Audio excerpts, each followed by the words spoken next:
A paz do Senhor Jesus, um bom dia, um excelente domingo e uma excelente semana na presença do nosso Senhor. A nossa igreja é a Assembleia de Deus, o Senhor é nossa porção, nosso pastor presidente, pastor Normandinho Umburana, nossa pastora dirigente, pastora Socorro Umburana. Olhe para a cruz, o alvo é o nosso Senhor Jesus Cristo. Estamos em tempos em que devemos olhar somente para o nosso alvo, que é o nosso Senhor Jesus Cristo. Amém? Estamos hoje estudando a lição de número 13, que tem como tema a vigilância conserva pura a igreja, onde estaremos estudando em cima das parábolas das 10 virgens. Bom, estamos dando início a mais uma aula da Escola Bíblica Dominical, onde estamos estudando as lições bíblicas da CPAD, Jovens e Adultos, do terceiro trimestre de 2020, a qual hoje nós estamos findando esse terceiro trimestre.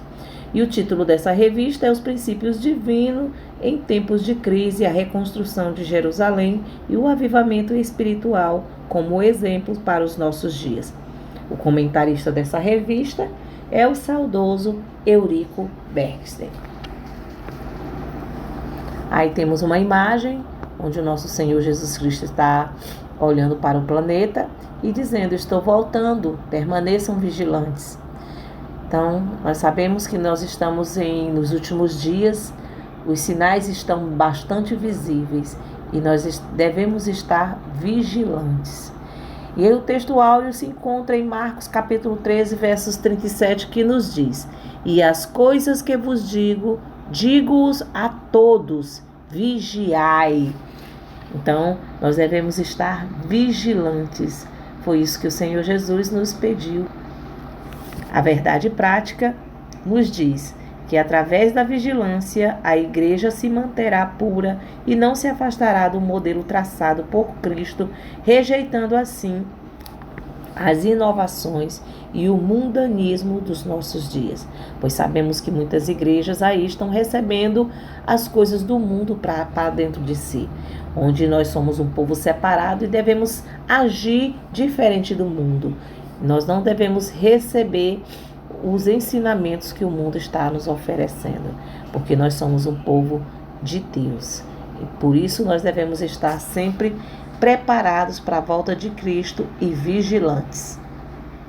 A leitura diária se encontra na segunda-feira em Efésios capítulo 4, versos de 1 a 16, o padrão divino para a igreja. Terça-feira está em Marcos capítulo 16, versos 17 a 20, e também Atos 19, 11, que tem como tema: numa igreja pura, Deus opera maravilhas. Quarta-feira está em 1 Timóteo, capítulo 3, versos 14 a 16, que tem como tema que a igreja é a coluna da verdade. Quinta-feira se encontra em Efésios, capítulo 2, versos 19 a 22, que tem como tema que a igreja é a família de Deus. Sexta-feira, Efésios capítulo 1, versos 17 a 23, e também Efésios 5, versos 23, que tem como tema que Cristo é a cabeça da igreja. Sábado se encontra em Salmos capítulo 90, versos 17, também em Atos capítulo 9, versos 31, que tem como tema que Deus confirma o trabalho da igreja. Aleluias. Então agora nós vamos dar início à leitura bíblica em classe, que se encontra em Mateus capítulo 25, dos versos de 1 a 13, a qual se trata da parábola das 10 virgens, que diz assim a palavra do Senhor: então o reino dos céus será semelhante a 10 virgens, que tomando as suas lâmpadas saíram ao encontro do esposo. E 5 delas eram prudentes e 5 loucas. As loucas, tomando as suas lâmpadas, não levaram azeite consigo, mas as prudentes levaram azeite em suas vasilhas com as suas lâmpadas. E, tardando o esposo, tosquenejaram todas e adormeceram. Mas, à meia-noite, ouviu-se um clamor: aí vem o esposo, saí-lhe ao encontro. Então todas aquelas virgens se levantaram e prepararam as suas lâmpadas. E as loucas disseram às prudentes: dai-nos do vosso azeite, porque as nossas lâmpadas se apagam. Mas as prudentes responderam, dizendo: não seja caso que nos falte a nós e a vós. Ide antes aos que vendem e comprai-o para vós.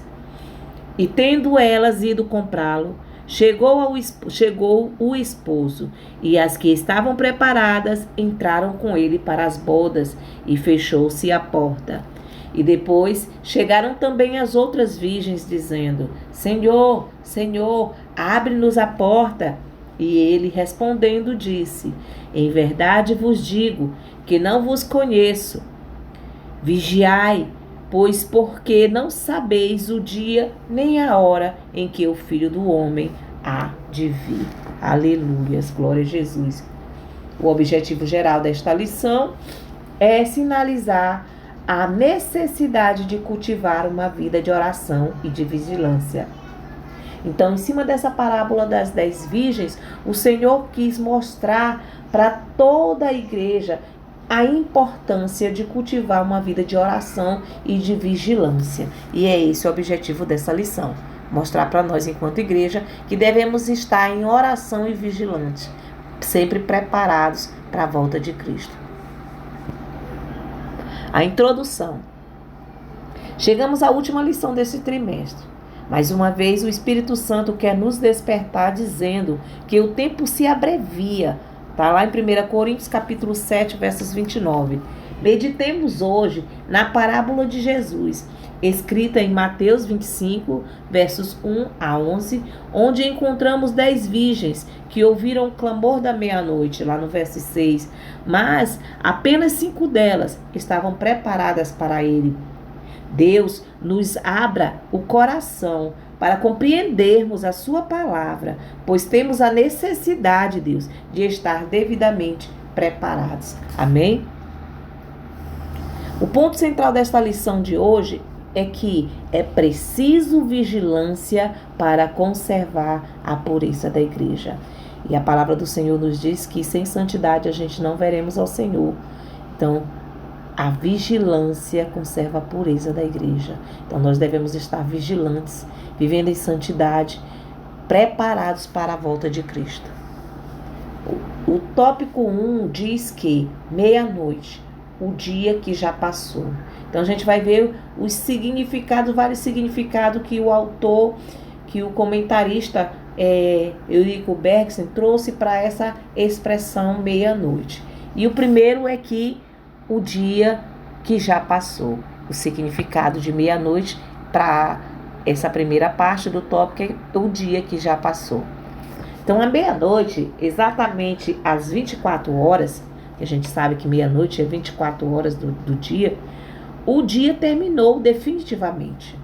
Quando a gente começa o dia e chega lá meia-noite, é porque está findando o dia, terminou.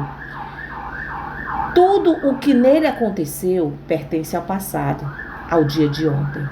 Então é como agora, hoje, ainda não chegou a meia-noite. Então quando chegar a meia-noite, findou o dia. E aí tudo que a gente está passando durante esse dia, do momento em que a gente acordar pela manhã, até o momento ao dormir, até chegar à meia-noite, tudo ainda faz parte de um dia. Chegou a meia-noite, findou aquele dia e tudo se torna passado. Tudo que a gente fez durante o dia de hoje é passado.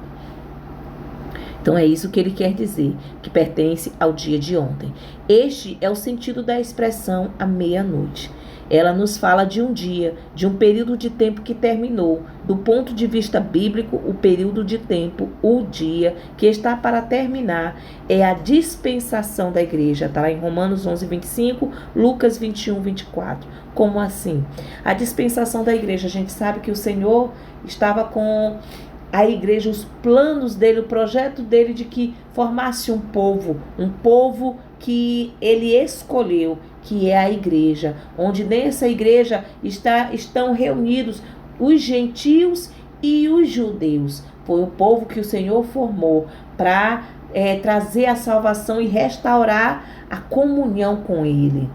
Então, a dispensação da igreja nada mais é do que a porta da graça. Enquanto nós estivermos aqui com a porta da graça, onde o Senhor está abrindo os braços para receber todos nós que dissermos sim para Ele. E então essa é a parte da porta da graça, é o período da dispensação da igreja.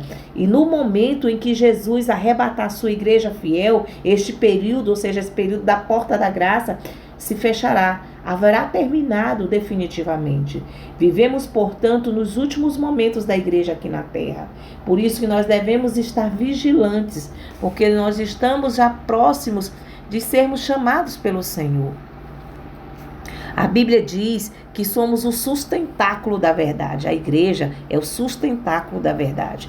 Mas se eu demorar, saiba como as pessoas devem comportar-se na casa de Deus, que é a igreja do Deus vivo, coluna e fundamento da verdade. Isso Paulo escreveu na primeira carta a Timóteo, capítulo 3, versos 15. Que nós devemos nos comportar dentro da casa do Senhor, que é a igreja do Deus vivo, que é a coluna do fundamento da verdade. Nós, enquanto igreja, somos a coluna, o fundamento da verdade.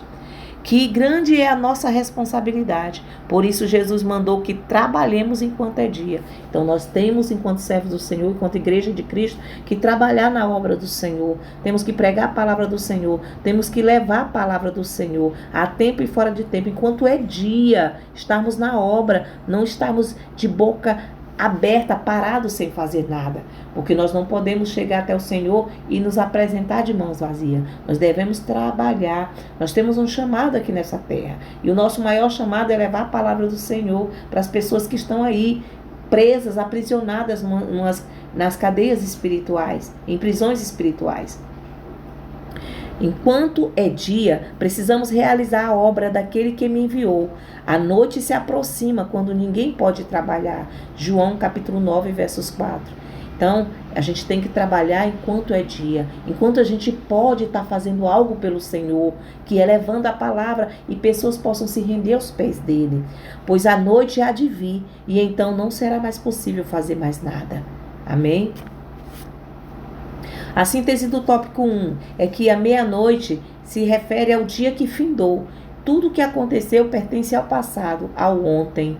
Então, mas à meia-noite ouviu-se um grito, eis o noivo, saí-lhe ao encontro. Então, esse meia-noite foi o dia que findou. Então, quem está preparado, se preparou, está preparado para a volta do Senhor. Quem não se preparou, termina que ficando. Então, é nesse sentido que o comentarista trouxe a expressão no primeiro tópico, dia à meia-noite. É o dia que findou, que não dá mais para se fazer nada. Amém? Então, agora nós vamos para o tópico 2, que fala que meia-noite é o início de um novo dia. Então, assim como a expressão meia-noite foi um final de um dia, foi o término de um dia, que tudo que ficou para trás é passado, também no tópico 2 ele expressa que meia-noite é o início de um novo dia. Para aqueles que estão preparados, que estavam preparados quando o Senhor e estarão preparados quando o Senhor vier, esse é um novo dia. Um dia de graça, um dia de gozo, de felicidade na presença do Senhor.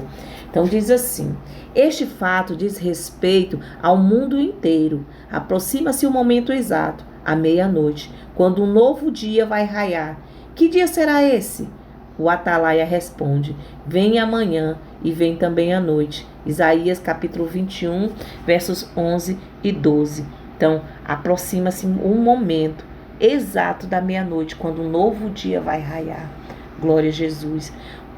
O subtópico 1 do tópico 2 diz que amanhã começará, que diz assim: um novo dia, o dia da eternidade, cujo início se dará quando Jesus chamar para si aqueles que lavaram suas vestiduras em seu precioso sangue, aqueles que disseram sim para o Senhor, aqueles que receberam a palavra do Senhor e permaneceram fiéis e preparados até a vinda do Senhor. Esse é o dia de Jesus Cristo. 1 Coríntios capítulo 1, versos 8, 2 Coríntios capítulo 1, versos 14, Filipenses capítulo 1, versos 6 e 10 e Filipenses capítulo 2, versos 16. Naquele momento, melhor do que nunca, Jesus verá o fruto do seu trabalho e de seu sofrimento. Isaías 53, 11. Os que são do Senhor ressuscitarão e serão transformados. os vivos, 1 Coríntios capítulo 15, versos 23. Os vivos que são do Senhor serão transformados, os mortos que são do Senhor ressuscitarão. Então, nesse dia, nesse amanhã que começará, esse meia-noite, que é o novo dia, que é a parte da manhã, é o encontro do Senhor com a igreja nos céus, nas nuvens. Esse é o amanhã que começará. Mas também vem a noite, que é o subtópico 2. O que significa essa noite? Que quando Jesus levar a noiva, começará também o dia da ira do Cordeiro para o mundo que rejeitou a Jesus. Apocalipse capítulo 6, versos 16 e 17. Então, a igreja subirá ao encontro do Senhor. A igreja é a noiva e o noivo é Jesus Cristo. E nós iremos estar no gozo do Senhor, junto com Ele. Mas a noite vem, e é onde vai acontecer a ira do Senhor. O grande lagar da ira de Deus será pisado sem misericórdia. Apocalipse 14, versos 9, Apocalipse 15, versos 7, Apocalipse 16, versos 19 e Apocalipse 19, versos 15. As trevas dominarão a terra. Isaías capítulo 8, versos 21 e 22. Para os momentos que não houverem dado... Para os homens, que não houverem dado o crédito às palavras de Deus, começará o dia da vingança e a ira de Deus será executada repentinamente, assim como foi nos dias de Noé. Gênesis capítulo 7, versos 11 e 12, Mateus capítulo 24, versos 39. Então, a noite vem. Quando vier esse novo início de dia, meia-noite é o início de dia, onde amanhã é a primeira vinda do Senhor, onde o Senhor vem buscar a sua igreja, arrebatar a igreja, irá se encontrar com ela nas nuvens. E quando a outra parte, a noite vem, é onde aqueles que disseram não para o Senhor, que rejeitaram a salvação, que vão sentir na pele a ira de Deus, serão pisados sem misericórdia no lagar da ira de Deus. Vai ser como nos dias do Noé, onde ninguém vai estar esperando. Vamos estar casando, dando-se em casamento, na bebedeira, na brincadeira, nas coisas do mundo, e deixaram de ouvir a palavra do Senhor, a mensagem do Senhor, rejeitaram. E aí a ira do Senhor vai pegar desapercebidos. Síntese do tópico 2. A meia-noite é o anúncio de um novo dia, mas também a chegada da noite. Ou seja, é a vinda do Senhor em dois momentos. O dia, o amanhã, é quando o Senhor vai encontrar com a noiva, vai arrebatar a igreja. E à noite, quando a ira do Senhor vai ser derramada em cima daqueles que não ouviram a mensagem do Senhor, ou que ouviram e disseram não. Porque eu creio que todos vão ouvir, mas muitos vão rejeitar, não vão dar crédito, não vão acreditar que o Senhor virá. Tópico 3. As armas espirituais indispensáveis ao crente. As armas espirituais indispensáveis ao crente diz que para o povo de Deus familiarizado com as Escrituras, nada parece estranho nem admirável quando vemos trevas, angústias e dificuldades, pois sabemos pela Bíblia que estas coisas anunciam a vida iminente de Jesus. Então, o que a gente está vendo aí, para poder irmos a algum lugar, estão colocando um termômetro na nossa testa por conta da Covid-19. Então, nós que somos servos do Senhor, que fazemos parte da igreja do Senhor, nós não nos preocupamos com essas coisas porque nós somos avisados. Nós estamos sempre preparados para essas coisas que o Senhor já nos alertou, já nos advertiu na palavra dele. Que viria essas situações, essas adversidades, mas que nós, enquanto servos do Senhor, somos confiantes porque o nosso galardão, a salvação, o encontro com o Senhor é verdadeiro, é real. E nós sabemos disso, que é real. O lugar escuro. O lugar escuro em que vivemos, está lá em 2 Pedro, capítulo 1, versos 19, parece iluminado pelas promessas gloriosas da palavra de Deus. As nossas almas se consolam com as profecias, pois quanto mais escura a noite, mais perto estamos da vinda de Jesus. Então, nós sabemos que quanto mais acontecem essas adversidades, quanto mais visíveis estão os sinais que o Senhor Jesus alertou na palavra dele que iria acontecer, mais estamos alegres, consolados, porque sabemos que a vinda do Senhor está perto e nós devemos almejar a vinda do Senhor, porque sabemos que é o único lugar onde haverá paz, tranquilidade, não haverá mais dor, nem luto, nem sofrimento. Então nossa alma fica tranquila, consolada, porque as profecias estão sendo cumpridas e a volta do Senhor é real, é certa. 2 Pedro, capítulo 1, verso 19 diz: E temos muito firme a palavra dos profetas, a qual bem fazeis em estar atentos, como a luz que alumia em lugar escuro, até que o dia amanheça e a estrela da alva apareça em vossos corações. Então aqui a palavra do Senhor está nos deixando bem claro que tudo que acontece a gente de ruim, de bom, as aflições, as perseguições, a gente tem essa tranquilidade que pode vir as trevas, mas a luz, que é o nosso Senhor Jesus, a garantia da volta dele para nos buscar, está bem viva e ela vai aparecer dentro dos nossos corações. Subtópico 1. A natureza sente as trevas. A natureza sente as trevas. Quando Jesus morreu, o sol deixou de brilhar e houve trevas na terra. Está lá em Mateus capítulo 27, versos 45. Hoje, toda a natureza geme pelas coisas que hão de sobrevir à terra. Romanos capítulo 8, versos 22 e 23. Por isso há terremotos, pestes, fome, catástrofes de toda a ordem. A Bíblia já previu tudo isto. Está lá em Lucas 21, versos 11 e 25. Então, a natureza geme porque ela sabe que as coisas vão acontecer. Ela sabe que é resultado, é resposta do que ela passa, pela queda, pelo pecado do homem. Então a natureza geme porque ela sabe das coisas que hão de vir. Por isso, há terremotos, pestes, fomes, catástrofes por toda a ordem. E a Bíblia já previu tudo isso. O mundo, aproximadamente de 1 bilhão de óbitos desde o início da pandemia da Covid-19. Então, milhões de pessoas morreram por conta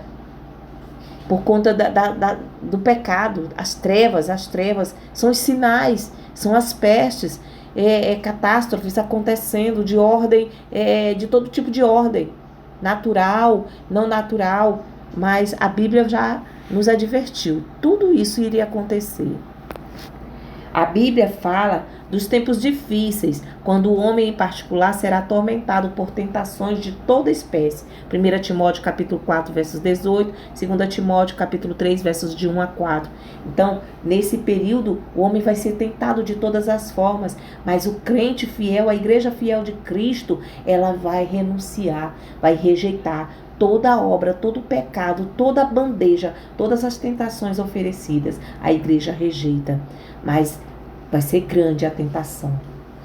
As perseguições à igreja, o ódio aos crentes e a corrupção moral provam que já anoiteceu há muito tempo. Lucas capítulo 17, versos 28, capítulo 21, versos 12, 16 e 17. Então vai haver perseguições, já há perseguições contra a igreja, o ódio contra os crentes, a corrupção moral, quantos e quantos se corrompendo, quantos e quantos cristãos que se dizem cristãos se corromperam e se entregaram às tentações do mundo. Por isso que nós devemos estar vigilantes. As nações estão em trevas, é o subtópico 3. Há guerras e rumores de guerras. Lucas capítulo 21, versos 9. Mateus capítulo 24, versos 6. Então, dentro do mundo inteiro, no mundo inteiro, os países estão se preparando. Alguns deles com armas nucleares, com bombas, com todo tipo de perigo, com armas nucleares. O perigo de guerras nucleares, biológicas e químicas constitui uma sombra ameaçadora que paira sobre todo o mundo. Está lá em Lucas 21, 25, 26, a advertência de que isso iria acontecer. O mundo, ele já se preparou para a maior catástrofe de todos os tempos, a grande tribulação. Mateus capítulo 24, versos 21. E não há lugar para recuo. As trevas da meia-noite já chegaram. Então, Estados Unidos e outros países com armas nucleares bombas, guerras e todos esses rumores de guerras e adversidades, que todos foram previstos na palavra do Senhor. Eles sinais das trevas, da meia-noite que já chegaram. Síntese do tópico 3, que diz assim: a expressão meia-noite denota que a natureza sente as trevas e que as nações estão em treva. Então, essa expressão meia-noite, ela mostra que a natureza está sentindo que as trevas, a natureza sente as trevas e que as nações também estão em trevas. Cada uma nação se preparando para o momento da grande tribulação. O momento em que o anticristo vai aparecer e a igreja fiel do Senhor vai ser arrebatada e não vai sofrer. O Senhor vai estar guardando a igreja, não vai sofrer a ira. Mas aqueles que disseram não para o Senhor, esses vão sofrer o peso da mão do Senhor. Agora nós vamos para o tópico 4, que diz que meia-noite, a vinda do noivo. Então essa expressão meia-noite também representa a vinda de Jesus Cristo, que é o noivo. Durante milênios, os salvos cantaram e falaram da segunda vinda de Jesus. Muitos crentes que esperavam aquele dia dormiram no Senhor, guardando a fé. E os que hoje vivem esperam ansiosos a segunda vinda de Jesus. Mas a partir da meia-noite, ninguém mais dirá que Jesus virá. Pelo contrário, à meia-noite ouvir-se-á o clamor de júbilo incontido, que encherá a terra e o céu. Será a noiva, exclamando: chegou o noivo. Em Mateus 25, versos 10 está escrito: chegou o esposo. Glória a Jesus. Naquele glorioso momento, o poder do Espírito Santo operará milagres. Romanos 8, 11, Filipenses capítulo 3, versos 21. Pois os que morreram em Cristo ressuscitarão com os corpos gloriosos, e os que estiverem vivos serão transformados, e todos juntos serão arrebatados ao encontro com o Senhor nos ares.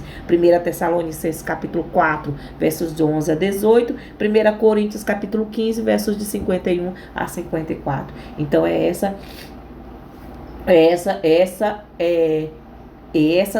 o momento glorioso, vitorioso da igreja, quando o Senhor vier arrebatar. Os que morreram ressuscitarão, e os que estão vivos serão transformados. Todos encontraremos o nosso Senhor nos ares. Seremos arrebatados ao céu para não sofrermos a dor e a desgraça que atingirá o mundo todo. Iremos entrar nas moradas que Jesus foi nos preparar e para as quais fomos comprados com seu precioso sangue. Apocalipse 7, versos 14. Então está aí a imagem da igreja sendo arrebatada. Síntese do tópico 4 é que a expressão meia-noite denota a vinda infalível do noivo. Então, a gente tem que ter essa certeza e confiança que o Senhor, Ele está voltando. A vinda dele é infalível. Tópico 5. O clamor da meia-noite, um brado de alerta. Então, a expressão meia-noite também ela expressa um brado de alerta, para que possamos estar vigilantes. É o Senhor alertando que a igreja tem que estar preparada e vigilante para o dia da sua vinda. Mas à meia-noite ouviu-se um clamor, aí vem o esposo. Mateus 25, versos 6. É este o clamor que ouvimos em nossos dias. Meu irmão, você está ouvindo já este clamor?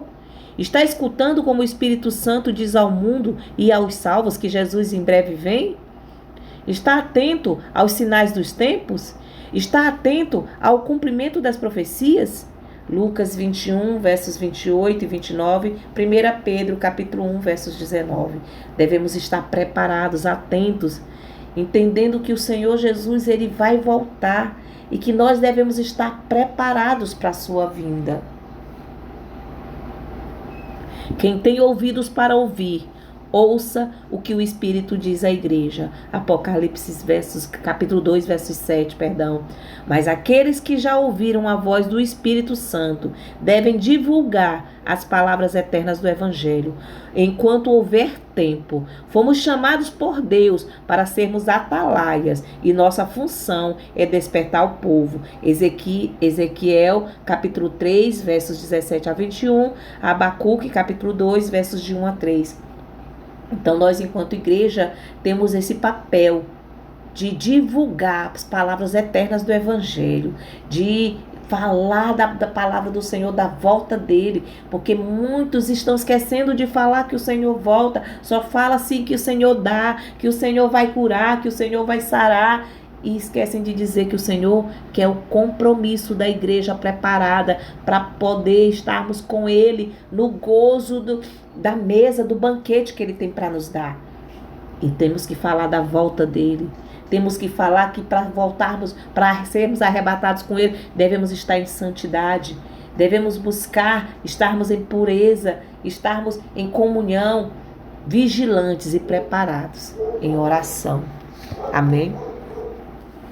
Temos que anunciar aos homens que Jesus vem em breve, obreiros e crentes em geral. Não nos cansemos de anunciar a volta de Jesus. Não é bastante que uma vez tenhamos sido feitos filhos da luz. Aleluia! E vestidos de vestes nupciais. Precisamos vigiar e permanecer prontos para a vinda do Senhor. Por isso, diz a Bíblia, guarda o que tens, para que ninguém tome a tua coroa. Apocalipse capítulo 3, versos 11. Devemos sim estar vigilantes, preparados para a volta do Senhor. Devemos estar na obra, pregando a palavra do Senhor, não deixando o comodismo tomar de conta da gente. Porque o Senhor nos advertiu que nós devemos trabalhar e levar a palavra dele e guardar o que temos, para que ninguém venha tomar nossa coroa. Amém? Glória a Jesus. Os membros da igreja de Filadélfia eram agradáveis a Deus, mas precisavam guardar o que haviam recebido do Senhor, para não serem roubados. É isso que a palavra de Deus nos ensina com a ordem, vigiai. Marcos capítulo 13, versos 36 e 37. Então, a igreja de Filadélfia, ela foi muito elogiada, mas o Senhor advertiu ela. Guarda o que tem, para que você não venha ser roubado. Guarda o que tem. Permaneça vigilante. E é isso que o Senhor está falando conosco hoje. Guardemos o que nós recebemos do Senhor e sejamos vigilantes e prudentes. O sono espiritual é um sinal dos últimos tempos. Subtópico 1 do capítulo ou do tópico 5. Então, o sono espiritual é um sinal dos últimos tempos. A causa do sono espiritual. Bom, existem várias causas. Uma delas é pela desobediência. Quando a gente é desobediente, a gente termina aqui termina aqui pegando a sonolência, tendo o sono espiritual. Como aconteceu a Jonas. Jonas capítulo 1, verso 6. É a obediência que nos reveste do poder do Espírito Santo. Está lá em Atos capítulo 5, 32. O sono ele pode ser causado primeiramente pela desobediência, como aconteceu com Jonas. Jonas, o Senhor mandou ele pregar em Nínive e ele não quis, ele estava fugindo. Então ele estava desobedecendo o Senhor. Quando obedecemos a Deus, somos revestidos do poder do Espírito Santo. Atos capítulo 5, 32. Para não adormecermos, também a preguiça causa sono. Provérbios capítulo 24, versos 30 a 33. Então a preguiça também causa sono. Então a gente não pode ser preguiçoso. A palavra do Senhor diz até assim, Provérbios, vai ter com a formiga preguiçoso. Quando Davi ficou em casa desocupado, enquanto seu exército combatia, caiu em tentação. Está lá em 2 Samuel capítulo 11, versos 1 e 2. Quando ele deixou de ir para a guerra, ele foi ao pátio e viu Batseba tomando banho e ali ele pecou. Se ele tivesse ido para a obra trabalhar, ele não teria cometido esse pecado. Então, por isso, é uma bênção para o crente estar muito ocupado na igreja do Senhor, servindo-o ali. Esgotamento espiritual por falta de renovação também pode causar sono. Está escrito que Abraão teve que lutar contra o sono ao pé do altar. Está lá em Gênesis capítulo 15, versos 12. Então, precisamos do poder de Deus para ficarmos fortes e resistir a tudo, inclusive o sono espiritual. A preguiça causa o sono, o esgotamento espiritual e a desobediência, como nós acabamos de ver. E seremos guardados, vigilantes, se usarmos os meios que Deus põe à nossa disposição. É o subtópico 2. Nós precisamos de que meios? Para sermos guardados e vigilantes da palavra, do Espírito Santo e da oração. A palavra, ele nos desperta pela sua palavra. Jesus despertou seus discípulos falando-lhes em Mateus capítulo versos 26, 45 e 46. Como é preciosa a palavra de Deus. Quem a estuda com atenção encontra sempre incentivo e despertamento. Aleluia! O Espírito Santo, ele nos conserva vigilantes e acordados. Ele é como um óleo na lâmpada. Mateus capítulo 25, versos de 1 a 8. Ele vive, pois, uma vida onde há uma inteira liberdade para o Espírito de Deus operar. 2 Coríntios capítulo 3, versos 17. E isto o conservará preparado para o encontro com o Senhor. Aleluias. Então, a palavra nos desperta, ela nos ajuda a estarmos guardados e vigilantes. O Espírito Santo também nos conserva, vigilantes e acordados. Ele é como óleo na lâmpada, Mateus 25, 1:8. E também, por último, estou gripada, peço perdão à igreja. E o último meio é a oração. Jesus disse: vigiai e orai, para que não entreis em tentação. Mateus capítulo 26, versos 41, Marcos capítulo 13, versos 36. O espírito está pronto, mas a carne é fraca. O Senhor alertou seus discípulos e alerta a igreja hoje, que o espírito pode até estar pronto, mas a carne é fraca. E nós devemos estar vigilantes para que não venhamos cair em tentação. E para isso é a oração que vai nos fazer ficar mais forte. A palavra, o Espírito Santo e a oração. Que diz assim: a oração é outro fator de importância para o qual Jesus chama a nossa atenção. Disse ele: vigiai e orai para que não entreis em tentação. Mateus 26, 41, Marcos 13, 33. E acrescentou: o espírito está pronto, mas a carne é fraca. Significando que se os discípulos orassem, o espírito prevaleceria sobre a carne. Porque a oração é um recurso tão importante para nos manter vigilantes. Vocês sabem por quê? Sim, porque pela oração vivemos em comunhão com Deus. Porque orar é conversar com Deus, é ter uma intimidade com Deus. E essa intimidade é que nos faz fortalecidos e vigilantes. O rosto de Moisés resplandecia quando tinha estado com Deus no monte. Êxodo 34, versos 29. Semelhantemente também Estevão.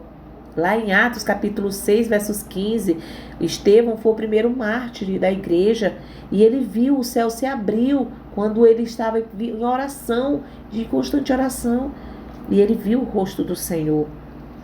A oração é uma arma eficaz contra Satanás. Efésios 6, versos 18. Quando combatemos e prevalecemos contra o nosso inimigo, permanecemos vigilantes. A oração é finalmente o meio pelo qual recebemos as bênçãos de Deus. A oração nos enche de sua graça e nos faz prontos para o grande culto nas nuvens. Aleluias! Que Deus nos guarde a todos vigilantes, a fim de podermos ver um dia a glória de Deus. Estejamos atentos à nossa conduta, sempre buscando a santificação e purificação. para que não apareça alguma mancha em nossos vestidos, porque qualquer que nele tem esta esperança, purifica-se a si mesmo, como também ele é puro. 1 João, capítulo 3, versos 3. Assim estaremos sempre preparados e um dia o veremos tal como ele é. 1 João, capítulo 3, versos 2. Então, a palavra, o Espírito Santo e a oração nos guarda vigilantes quando nós estamos usando esse meio que está à nossa disposição. Amém? Estejamos atentos à nossa conduta, sempre buscando a santificação e purificação, para que não pareça alguma mancha em nossos vestidos, porque qualquer que nele tenha esta esperança, purifica-se a si mesmo, como também ele é puro. 1 João capítulo 3, versos 3, assim estaremos sempre preparados e um dia o veremos tal como ele é. 1 João capítulo 3, versos 2, assim estaremos sempre preparados. Está escutando como o Espírito Santo diz ao mundo e aos salvos que Jesus vem em breve? Estamos, igreja, ouvindo? Está atento aos sinais dos tempos? Estamos, igreja, atentos aos sinais dos tempos? Está atento ao cumprimento das profecias? Estamos, igreja, atentos às profecias, o cumprimento delas? Lucas capítulo 21, versos 28 e 29 e 1 Pedro capítulo 1, versos 19. Estejamos com a nossa lamparina sempre acesa e com combustível, azeite, sempre em um pouquinho em excesso, guardado, preparados para a volta do Senhor. Síntese do tópico 5. Se estivermos vigilantes, seremos guardados do sono espiritual e discerniremos os dias. Aleluias. Conclusão.